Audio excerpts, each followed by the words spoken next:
Nagkakape ako. Kasi, wala rin sila doon. Naglagay na sila dito ng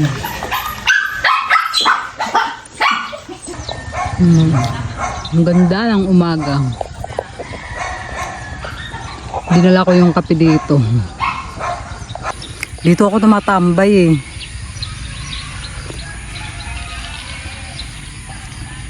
Kasi dito ako may signal.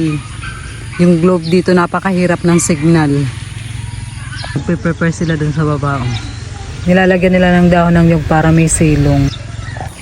Sabi kahapon ni ate, yung ate ni Mitch.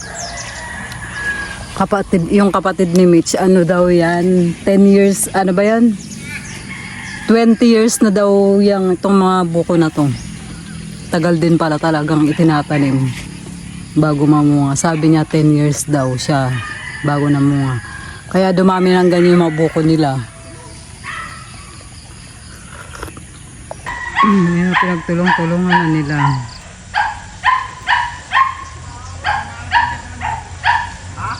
Diba? Parating na sila dito sa harap ko. Dami kasi yung mga tuyo pala yung kinukuha nila.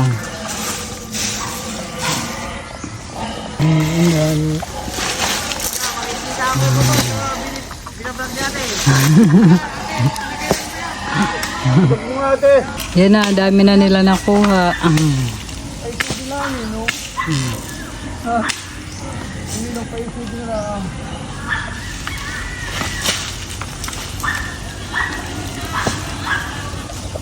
So, yung mas si Queenie kung ano nang pinagagawa sa buhok ko.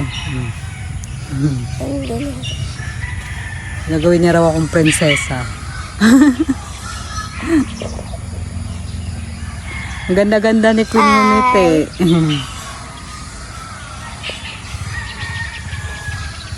Tatay na sila ng baboy.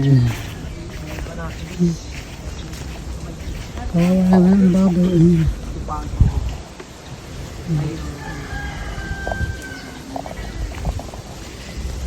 Sarap ng buhay ah. Parang ano lang, tagamando ah. Ang init, sobra. Iba dito yan. Katunghangalan sila. Kuha ko ng upuan. O video. Gawa sila ng salad. ako makakasawa ko ba niya din na.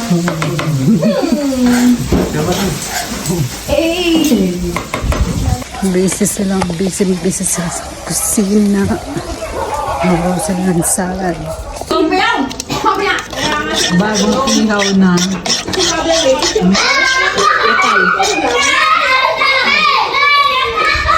Be, kakita kang mami. Sige. Kaya natin si Mitch habang kaya mo magkakaparehas ang laki oh. Ganito lang yung kinatay. Ha? Ganyan lang. Kaya, ganito. Malaki yun. Malaki pa yung kinatay. Ay, malalaki pala eh. Oo. Kala ko maliit lang. Dalawa yun eh, no? Tatlo. Ay, Tatlo. may isang nilig ko. Saan? Doon. Pinakamaliit lang. Dito, yun, yung bansot. Nakain sila.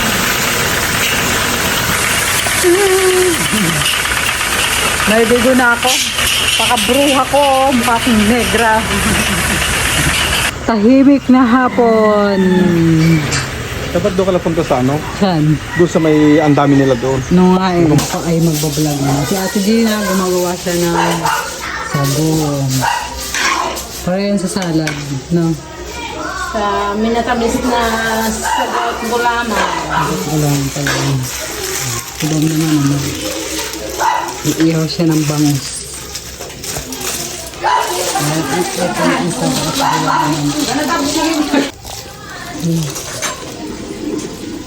Ako kaliligo ko lang.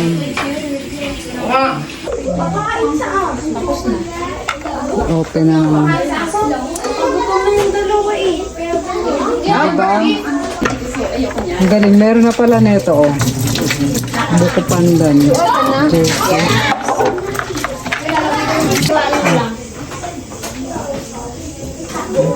Pandan. Do kay papa mo humingi ka kani. Dahil kagalingan mo yan.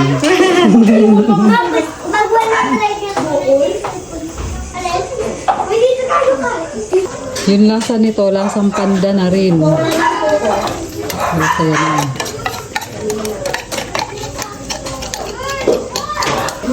Kompleto na mayroon ng cheese.